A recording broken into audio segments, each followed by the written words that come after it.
On today's show, China's Baidu teams up with BMW and Hyundai to develop connected and autonomous technology. One supplier develops a faster way to stitch instrument panels together, and Nissan explains how it's preparing for the technological change coming to the auto industry. All that and more coming right up on Autoline Daily.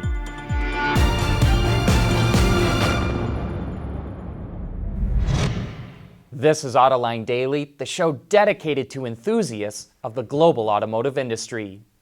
Hyundai Motor Group and Baidu, the Chinese internet company, are partnering to work on connected cars. The two companies will start by working on in-car content like real-time traffic status based on data, artificial intelligence, and other technologies. They will also incorporate Baidu's interactive AI into Hyundai vehicles. It can be used for a wide variety of in-car features, from navigation and changing the temperature to locking the doors and monitoring driver fatigue. Baidu also signed a partnership with BMW, which will add the German automaker to its Apollo autonomous driving platform. It's an open platform that provides all the features and functions for self-driving vehicles. Speaking of BMW, it's expanding its joint venture with Brilliance Automotive. The companies will increase production capacity in China to 520,000 units for 2019 and will also expand engine production.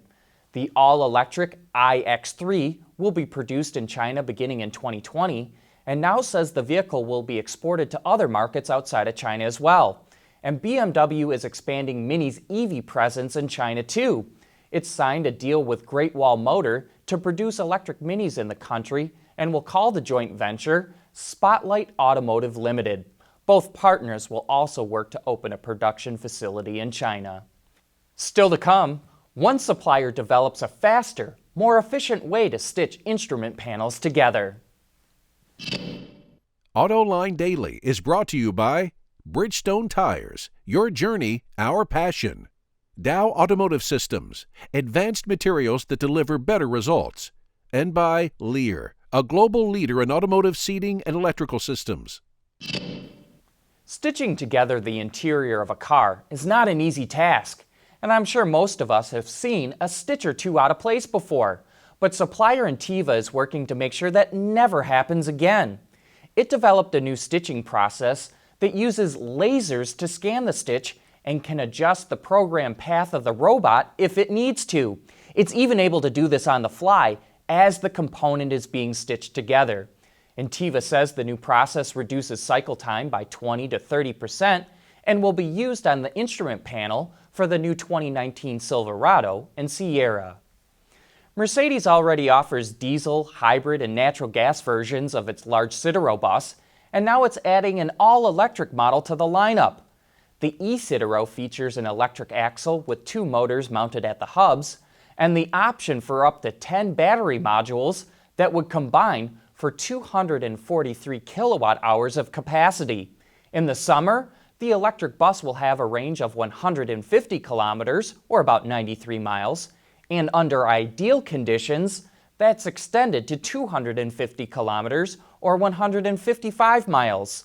At the start of production, it will use a plug-in charging system, but in the future, there will be the option to charge the e-Citaro via a pantograph.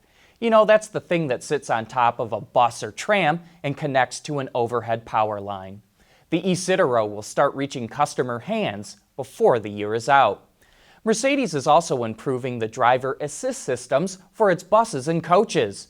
By beefing up its radar technology, Mercedes is now able to add pedestrian detection to its active brake assist system and initiate braking if something is in its way. And sensors at the side of the bus can now warn the driver of objects he or she may not be able to see. The new active brake assist system will be standard on all Mercedes and Setra touring coaches in 2019. And hey, be sure to join us for Autoline After Hours this Thursday, when we'll have a Panhardina Z17 in the studio. If you got no idea what in the world we're talking about, don't worry. We'll have Ken Nelson, an expert in unusual cars, back with us, explaining what this thing is all about. And coming up next, a look at how Nissan is preparing itself for the disruption, electrification, autonomy, and connectivity will cause to the auto industry. The move into electrification, autonomy, mobility services, and connectivity is going to cause a lot of disruption in the auto industry.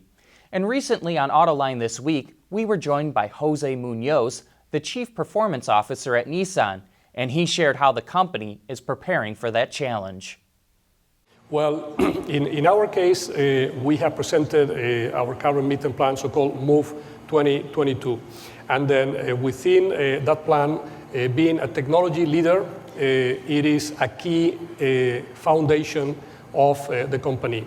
In that sense, we have defined three key pillars, so the electrification, autonomous driving, and connectivity, and we are working with a lot of confidence on all these three levers. And I would like to say that the Leaf, which was the first EV, is the one that is bringing all that in once. Is our, I would say, flagship in terms of bringing all the technology. You're going to see many more EV cars developed by our company and by the Alliance that are going to bring all these elements together. So we want to be leaders in mobility. We've also created within the Alliance this company to take advantage of the shared mobility services. So I think we are really well prepared. We have a good strategy, very solid. We've shown, we've been pioneers. We are still pioneers on electric vehicles. We want to be pioneers also on autonomous driving and in connected vehicles. You can watch that entire discussion with Jose Munoz right now on our website, Autoline.tv, or you can find it on our YouTube channel. That's it for today. Thanks for watching, and please join us again tomorrow.